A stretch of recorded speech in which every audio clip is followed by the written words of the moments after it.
Welcome to the Unity Guide Experts Interview Series. My name's Clayton Stenson. I'll be your host today. This series is brought to you by Unity Guides Incorporated, where we help develop Unity within companies running on the entrepreneurial operating system. We do this through fractional integrator services and relationship coaching for the visionary and integrator. And the reason I started this interview series is that I've met some pretty amazing people in recent years, and the conversations we've had have been valuable to me. So I thought I should share them with other people to add value to them as well. And today's guest is Peter Croft. Peter is an EOS implementer from Texas. Welcome, Peter. Thank you, Clayton. Awesome to have you. So today we're going to talk about accountability. So Peter, why did you choose this topic to discuss today? Yeah, good question. So I think that a switch went off in my brain. That's the way I describe it. So I've been an EOS implementer for about 14 months, and it's pretty sold on the idea. Obviously, it's a bit of a commitment to become an implementer. But what I've seen with clients so far is that accountability is the key. So when I was at business school, I came to Texas because there was a business school here called Acton School of Business, 100% focused on entrepreneurship. A great experience. And the owner, an oil and gas entrepreneur, Jeff Sandifer, he used to always talk to us about execution. Business is all about execution. And I don't think I've fully appreciated that even in the 10 years since, until I started to see the EOS framework kind of work. And there are some people out there that are extraordinarily disciplined. But for the rest of us, we need the structure of accountability. We need the structure of accountability to execute well. And I think business success is 95, 99, I don't know what the number is, but an idea means nothing if you can't execute on it. And so I've seen the reason why EOS works so well, and it kind of clicked seeing it, is because everything inbuilt in the system is around driving accountability. And that leads to discipline, and that leads to execution, and that leads to success. Mm-hmm. I think it's almost deceptively simple, right? Like I think, from my perspective, I remember when I first implemented EOS, it was self-implemented. I didn't know there was implementers. And I remember thinking like, this can't, I remember starting to see results and thinking, this is too simple, right? Like I didn't do anything crazy. I just read the book and started, rolling out the core, can't remember the name of them now, but the core tools, right? And started to see incredible results right away. So what are your thoughts around that? Like it isn't complex. I think we all know what we need to do, right? This is it, Clint. We do, and this is there's a lot to say on this. So I was running these meetings. We used EOS in the business that I was at before, and I thought the same thing. The tools were very simple. I mean, there's nothing genius about a scorecard measuring something, but how many people actually do it on a consistent basis? So I think this reminds me of a quote that I read recently by Kobe Bryant, where he was interviewed a number of years ago. They made some comment and he said, well, why do you think I'm the best player in the world? Because I never, ever get bored with the basics. And I think in business, especially visionaries, they want to chase the new thing. They get excited about something, but they don't have the discipline to stay on the basics. I mean, I remember Guardiola, who's a soccer coach and a big soccer guy, one of the greatest coaches in the world. And a friend of mine actually did a documentary on the Barcelona team in the mid sort of 2008, 2012 period where they dominated. And he said something similar. He said, what is the simplest thing you can do in soccer? It's to pass the ball. So we just really focused on getting as good as we could get at passing the ball. And then at that point, you give yourself a chance of winning. That's all we can do. We can't get to the outcome of business success. We can just give ourselves a chance. That's all we can do. So I think the reason that EOS works so well, back to your point, there are only 5 foundational tools. Mm-hmm. There are 5 foundational. There's only 20 tools total Yeah. for a reason. If you get to the, and we tell teams all the time, if you get strong in those 5 foundational tools, you're 80% of the way there. And so the Mm-hmm. discipline, the accountability, if you can stick to those 5 foundational tools, Mm-hmm. there's no need to chase the next shiny object. Yeah. And that was kind of my experience, right? I rolled out those things. I probably didn't even know about the other 20, to be honest with you. I didn't, you know, I didn't know about the other books until much later. I remember reading the other one, How to Be a Great Boss, years after that. And I was like, dang, this is good. I should have read this, back then. It would have been helpful. But we 22 times net profit in 12 months self-implementing EOS. And all we did Wow. with the core, the foundational tools, pretty much. Yeah. Pretty powerful. Yeah, it's Go ahead. sorry. Well, it just reminds me. I read something the other day. I told you I'm on a fix, but the Mark Manson, he wrote that book, How Not to Give an F, and I get his newsletter, and he said, and this came out in his newsletter the other day. The older I get, the more I realize that success at most things isn't about finding the one trick or secret nobody knows about. It's consistently doing the boring, mundane things everyone knows about, but is too unfocused, undisciplined to do. Get good at boring. Mm-hmm. And actually, this reminds me also, Craig Groeschel, who's a pastor of a big church. I heard him once say something like, the difference between being successful and those who aren't successful is that those who are successful do consistently what those who aren't don't. Mm-hmm. Sorry, I should say, let me start that again. The people that are successful do consistently what those are average at do occasionally. Mm-hmm. So it's all about the consistency, and you need that accountability to actually Mm-hmm. do that on a consistent basis, I think. Yeah, and that brings up a good thought. Like we need to be inwardly accountable, right? Not, it's not just coming down from above. Obviously, that's part of it, and EOS is like that. But I think, having our own, like, why. This is maybe a bit of a tangent, but having our own why that drives us from inside. I'll give you a couple examples. When I was in high school, I played basketball. Basketball was my sport. I was obsessed with it. But I was driven, right? Like, one of my goals was, and this is kind of alluding to what Kobe Bryant said, I wanted to be able to dribble like I had no legs. That was kind of what I had in my head. Like, I wanted to be able to dribble behind my back, through my legs, both hands, and I thought, if I can dribble that good, I'll be able to beat anybody. Right. And I was pretty good at basketball, but I put in ridiculous amount of hours to just dribbling and to shooting free throws. Like, even in the winter, so I'm in Canada, it's -40. I'm shoveling off my pad by my basketball hoop. I'm wearing like a full, snowsuit with gloves and a toque and neck warmer, and I'm shooting hoops at -40, right? Like, I was crazy committed, right, to being successful.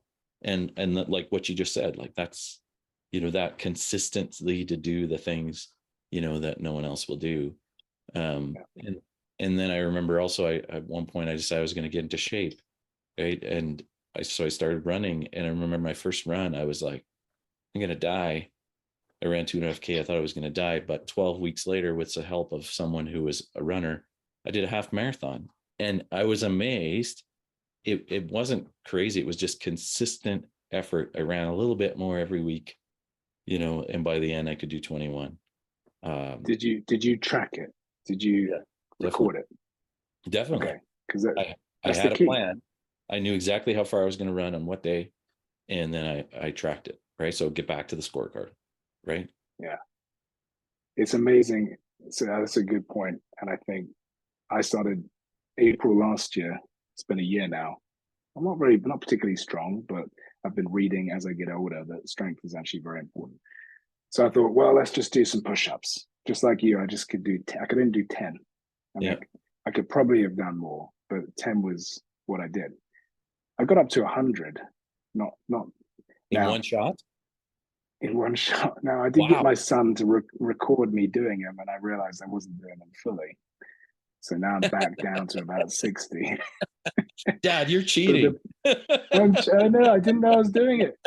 But I've actually got a friend who, talking about accountability, like it's easy to just not do it, right? So I got a friend who we share an Apple Note, and every day I put down my number. And guess what he does? He adds one to it. He wants to beat me, right? my son, my son is. We're reading this book, "The Way of the Warrior Kid" by Jocko Willink, and Okay. it's a lot of stuff around discipline and you know, making progress in life. And they're talking about running and how they get better at running. My son wanted to do this run, so we timed him. Well, then his younger brother did it and actually beat him the first time. Well, we've written that down. Well, guess what's going to happen next time he runs? Well, 5 minutes later, he beats him by 12 seconds. Yeah. So it's so simple, Clayton. It's so simple. But Yeah. the number of teams that I work with, they're either not measuring the basic things, or they're not doing them consistently, or they're not sharing it Yeah. in a way that creates that accountability, that peer pressure. It doesn't have to be, accountability isn't a negative thing. Yeah. It's a positive thing. You can actually, it drives you towards the outcomes that you want to get to. Yeah, that's But to your good. point about, I'm sorry, to your point about the why. So I've gone a lot. So in EOS, we talk about vision, traction, and healthy, right? And so think about that for a minute, by the way, simplicity. If you have a vision that everyone can get behind, they know where they're going and they're aligned. Lencioni said, if you can get everyone in an organization to row in the same direction, you can dominate any industry and any market against any competition at any time. That's the power of alignment. But then we always say, well, vision without traction is hallucination, right? You can't, if you don't execute on that, that's what I'm talking about now, is the execution piece. Mm-hmm. But we need both, right? I'm going heavily on one side because that's the topic today, Yeah. but you need that vision, right? You need that mountaintop. You need that discipline. Yeah, you need that core focus, that key that thing core that makes it focus. special. Yeah. And, people want to buy into something bigger than themselves. Yeah. That's good. Big time. I was just going to share a story. I remember when I first became integrator. So my situation was kind of unique in that I was hired as a laborer, because I was going through kind of a hard season where I lost my son and stuff. But anyway, I started and then I was promoted up to like a supervisor, and then I was promoted to estimator, and then I was promoted to integrator, second in command. This is over like 3 years. So everyone at the company pretty much was more experienced than me in construction. And the person that used to do my job was now reporting to me. Right. And, we had a decent relationship, but I remember at the start, I was saying like, okay, well, we're going to improve the way we do accountability, because we're not managing our projects properly. And it was funny because after about 6 months of me being in the role, we went out for lunch, and I just, asked him how it's going, what's working, what's not working. And he said, you know what, Clayton, when we started this journey with you in this role and you started talking about accountability, it scared me. Right. It's like, great. Now Clayton's going to be cracking the whip, and, driving me to work harder and work more and all this kind of stuff. But he said, now I don't see it that way. Like the way that you did it, you care about me and you wanted me to be successful. Mm-hmm. Right. And you made it about aligning the vision of the company with the vision of my life. Right. Like it doesn't need to be in opposition to each other. Right. It's like, we can both win, and I can win. And that's what I told them right at the start. It's like, my goal is to help you win, because if you win, I win. And if I win, the company win, and we can all work together. Right. And I think that's why it worked so well, is because I did a good job. We had a good team, and, nobody left, and we just did a really good job of making accountability not about, the company being successful, but about all of us being successful together. And they embraced it. Right. And they were open to me like checking in with them weekly and on their projects and asking hard questions, not because I was trying to be a jerk, but because I wanted them to be successful. Right. Right. So that's really important. So I think I've resisted accountability traditionally because sometimes it can smell of legalism. If you're from that kind of background, it can smell of shame. You know, it can be used against you as kind of a shame kind of thing. But this is where the vision is important. So I was with a team who's a nonprofit, fairly large nonprofit here in Central Texas, and they had a survey. So they started doing EOS about a year ago, and they did a survey from their employees, and a few of them had pointed out that they were concerned that the mission, the feel of a nonprofit, the environment was going to change, it was going to become more corporate, because they knew they were going to be held accountable because that was part of the system. And so they asked me before I started working with them, because I took over from another implementer who unfortunately got sick. They mentioned this, and I said, well, who are those people? Who are they? And so they looked into it and they said, actually, they're not the types of people we want anyway. Number one, right? They're all on the issues list. Number two, exactly. long term or short term. Anyway, number two, I said, team, what you're doing is too important not to hold people accountable. It's too important. And so if you can get behind the vision, if you have a team of people that actually believe in what you're doing, it's too important not to keep people accountable. And people want, the right people want to be held accountable. Yeah. I've created structures in my life, in fact, it's one of my rocks for this quarter, to build accountability structures in different areas of my life. I'm not going to pretend that I know exactly what it looks like. I've given you one example of my friend who we shared the push-ups and some other things, but I need that. I need it. And visionary types need it, probably more than others, probably more than you guys. But we need that accountability. So yeah, I think there's a negative connotation to it, which we need to reframe. And we don't want to be naive about, you know, it can go down that slope, but It doesn't have to. It's not mutually exclusive. No, it doesn't have to. And I did experience that too in that first role, that there were people who were pushing back against it.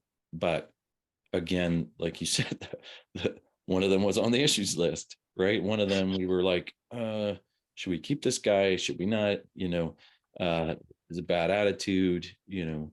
So, and what I've experienced since then in all the other roles I've had, yeah, genuinely, as you increase accountability, people self-select. They either rise to the top and embrace it and love it, or they self-select out. And that's a good thing, right? Like that needs to happen, because they're, you know, they can be cancer. They can be, you know, the anchor that's holding you back, keeping you stuck. So it's good. Mm-hmm. So how do you hold someone accountable?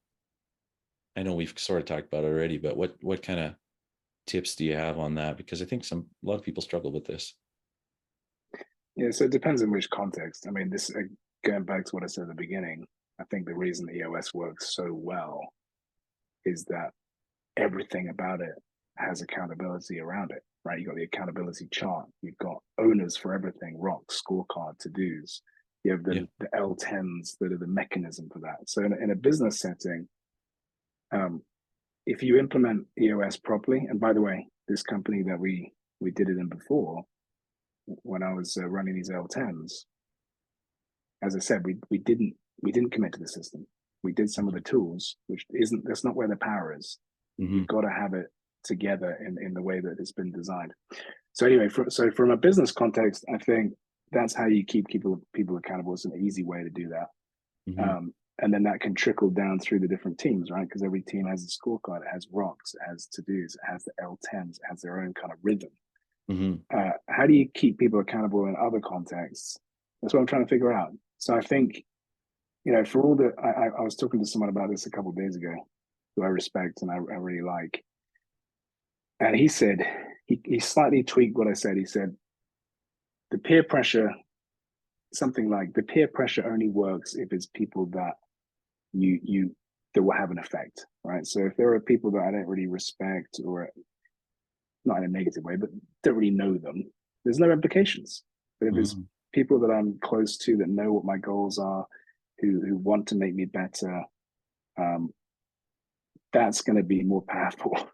So creating structures of accountability, if it's a shared document, a weekly rhythm, whatever it is, I think it needs to be consistent. Mhm. One of the things I was talking to with a team yesterday is that the reason we have the L10 meeting at the same time every week and we follow the same agenda and we clarify the to-dos at the end of every session with the people that have committed to them is that if they come back next week and say, well, I don't really know what that to-do was, so I didn't do it. Like, what's the point? Right? Like, Yeah. you're not going to be held accountable. You can use that excuse for any of the to-dos that you committed to. So Yes. I'm not pretending I'm the expert on accountability, by the way. Don't put me out there as that, but I do think there's something to be said about thinking carefully about what that means. And I think the people, the consistency, and whatever structure it is, just try it and see how it works. I mean, this Apple Note that I got with a friend, I'm not saying this is going to work. We've only been doing it for 2 weeks, right? So it's made a difference so far. But Yeah, how's that going to go in the future? Don't know. the challenge though is that it seems as humans we tend to, even though something works for a while, then we get bored, right? And we just Yes. right, and then later you're like, man, I haven't exercised for like 3 weeks. Why is that? And it's like, I stopped doing that thing with my friend, right? So Well, crazy how 100%. silly we are. So it's a couple other stories if we have time. Yeah. So I always hear Schwarzenegger talk about the vision. You've got to have a vision, and he's got some really cool stuff. I won't do the accent again. Thought you were gonna there though. You're gonna tell this story. You didn't. No one wants to hear that. He talks about the importance of vision and how he visualized his success as a bodybuilder and then into the acting world. Right? You've got to have a vision, and as I said before, that's very important. But I think what he doesn't talk about is the discipline, the execution. And when I thought about it, I thought, you know what? I've seen Pumping Iron. I've watched him do the videos. You know what his accountability was, Clayton? He was in the gym with those guys every day. Like they were there with him. They were competing against each other in the competitions, but they trained together. Can Yeah. you imagine the level of accountability if that guy didn't show up for training? Yeah. That'd be unheard of. Yeah. So I don't want to underestimate that. And the other thing is just again a reminder that you got to start. It really is simple. It's not easy, but it's simple. So I came across this post from Tim Ferriss about 3 months ago, and I'll give you the summary of it. He says several of the better-known tech CEOs in San Francisco had asked me at different times for an identical favor, an index card with bullet point instructions for losing abdominal fat. They made it clear, just tell me exactly what to do and I'll do it. Success rate, 0%. And he thought about this and he thought, well, there's two reasons. And one is they've got to have sufficient reason for action. I think that's the vision piece. And the second point, there are no reminders. And he says, no consistent tracking equals no awareness equals no behavioral change. Consistent tracking, even if you have no knowledge of fat loss or exercise, will often beat advice from world-class trainers. Like, you don't need to go train. You don't need a high-paid coach. Well, maybe you do, but start with the tracking. Start with a basic scorecard. Yeah. That'll make all the difference. Have a scorecard on your wall where you have to write a 0 every day. Because then eventually, and that's kind of the healthy peer pressure in an L10 meeting, right? If you're 100%. let's say it's sales, because it seems to be the easiest one to measure, right? Like, how many cold calls did you make this week? How many meetings did you have this week? And if you have to write, say, 0 in a group of people that are like the gym, like Arnold Schwarzenegger, everyone else is doing 10 that they're supposed to or whatever. It's like you just can't continue to do that. You either need to do it or you have to quit. Right? Napoleon said, it's funny, you can't pay someone enough to do something. I'm misquoting this, I'm sure.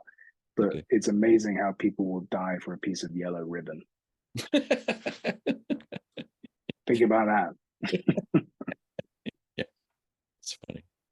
Yeah, and I'll just add one thing too that I think is really important. It's like role clarity, right? And you can't have a scorecard without role clarity, right? Like I find that most companies that I work with, I I come in and I start asking questions, right? It's like, okay, so what do you do? What's your, like, I'll meet with somebody like, what do you do? What's your job title? And they'll be like, they'll tell me.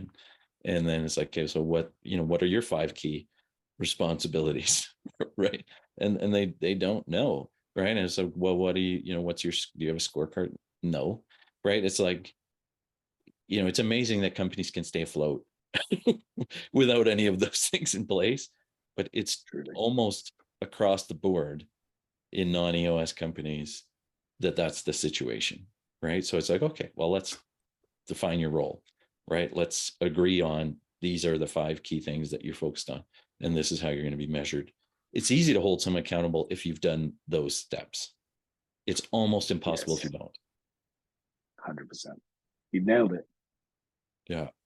And so that's a big part of what I do as a fractional when I come in is ask questions and start to remove those gray areas. And again, the gray areas are where people hide, right? And as you start to remove the gray areas, some people get squirmish. They're like, oh crap, okay, I'm going to actually have to, deliver something. And again, they'll self-select. But people like me is like, I hate the gray area. Like when I was employee, I hate the gray areas. It's like, just tell me what I need to do and how many I need to do, and I will do it. And I will go home feeling good because I accomplished it. Right. My wife wants to know how she's doing. She's constantly asking for performance reviews. She wants to know how to get better. And it's amazing. They won't often give it to her. She has to ask for them. Yeah. I do want to say this. I know we're running out of time, but just want to make this point that yes, when you go into companies, it's low hanging fruit. I'm sure you can make a huge difference in a very short amount of time because they're not doing these basic things. And it is amazing how many companies are succeeding in spite of themselves. But I just want to make clear that it's not, I don't want to shame people, right? We're talking about the basics here.